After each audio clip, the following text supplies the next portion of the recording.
a comprehensive pension plan which will cover all citizens of the country. Now what happens? The statutory pension is there, and it is covered. It covers only a very minuscule percentage of the population. In an article written in Malayalam, I called them the new Brahmins. You know, according to Indian tradition, the responsibility of the state is to protect the Brahmins and cows. So now, the statutory pensioners, if you look at the pension burden of states, you will find that the pension burden has become very acute in some of the states like Kerala. In Kerala, 21% of the current revenue is set apart for paying pensions. So my feeling is that unless and until we bring all statutory pensioners within the, you know, the now existing NPS, it may not be possible for India to move over to a comprehensive pension system, because the statutory pension is going to be a big burden, and it is not contributory. It was started at a time when the life expectancy was only 32 years and the number of government employees was very small and the salary was also very small. Over the years, the salary increased by leaps and bounds because of union activity and all. Life expectancy is now 70 years. So we have the number of government employees have also gone up. Now we have a situation wherein people who drew salary for 30 years are paid half of what they received at the end of their service, along with dearness allowance and periodic revision for another 32 and even to 40 years. So this is not sustainable. Now there is a specious argument that the country has introduced contributory pension from 2004 onwards. If we look at the pension burden, the contributory pension is not going to reduce it significantly, because all people who joined service in 2003 will be coming under statutory pensions and they will be retiring in 2030 or 35. Assuming that they live for another 30 years or even 35 years, this pension burden will be there till end of 2060. So we have to go in for the kind of pension system we have in Western developed countries.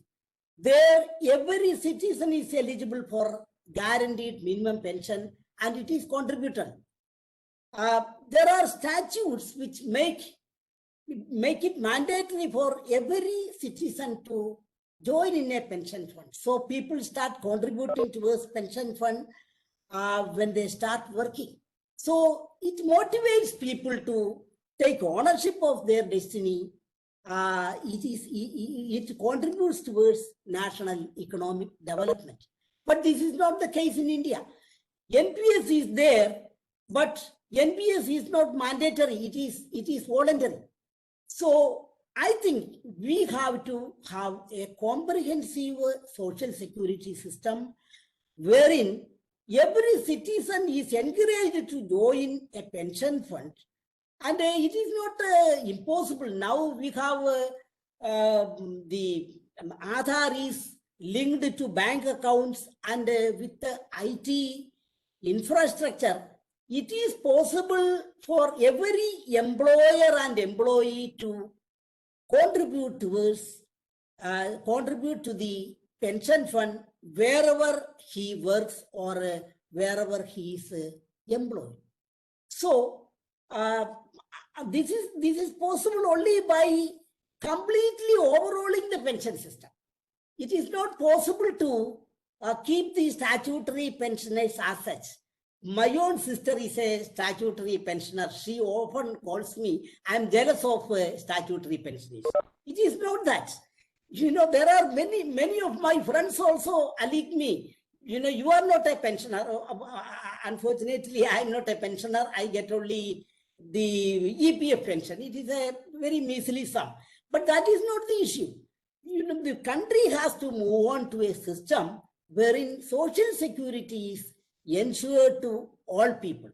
And I think it is quite possible, and there is no point in keeping the statutory pensioners as a small group, as I called the new Brahmins.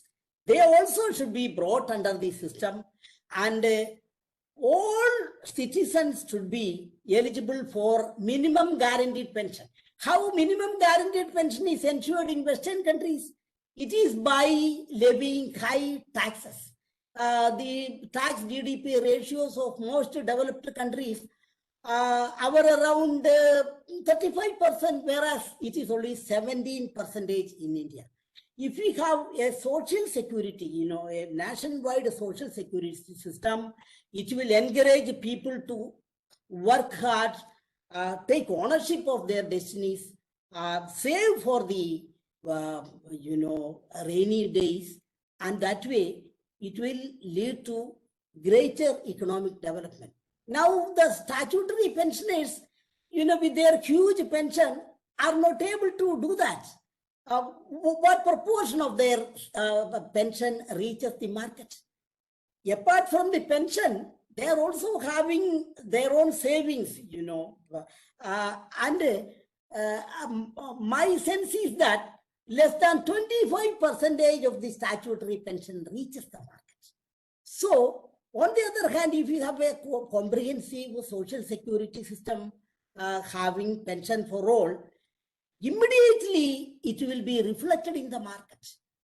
People with 5,000 or 7,000 rupee pension per month, they will take almost the full amount to the market, and it will boost demand, economic activity, and the whole country will benefit.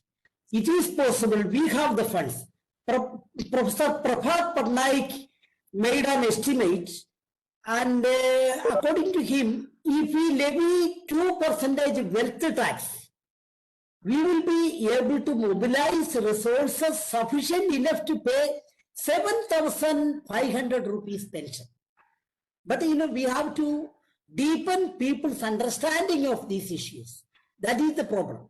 Our constitution has enough powers to tax people and take care of them. But now the tax GDP ratio is still hovers around 17%. If we raise it to maybe 20%, enough resources will be available. Then we have to make it contributory. Every working person has to contribute towards the pension funds. That should be made compulsory, whether it be a daily wagerer, migrant laborer, or wherever he works. For example, we have 35 lakh migrant laborers in Kerala. Kerala has certain plans for the migrant labor. Of course, we call them guest workers, not migrant labor. So these guest workers should be, included under a pension system, wherein he has a number. It is covered under the national information system, and the employer also has to contribute. It may not be possible for all people to contribute sufficient money to get a minimum guaranteed pension. Then the government has to come in. Government has to put in money to ensure that all people, whether they are eligible for a minimum guaranteed pension or not, they get a minimum guaranteed pension.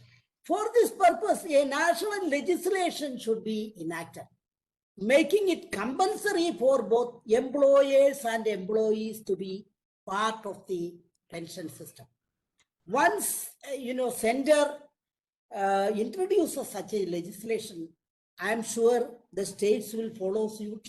And if majority of the states go for that, within 10 or 15 years, we will have a fully covered national pension system. I think we need to educate the whole society. In fact, I am doing little bit of experiment in this respect. I brought out a small booklet containing 22 questions on universal pension. And I printed 1,000 copies. I distributed to all MLAs, MPs in Kerala, major political party executives, members, and all. So I am also writing in newspapers about universal pension and its, and its necessity. And it is somehow, it is getting into the minds of the people. I have attached it to a sense of justice. The society should have a sense of justice. Then, once it is inculcated in society, it will be easy to communicate to the political class and also to ordinary people. So, a lot of groundwork needs to be done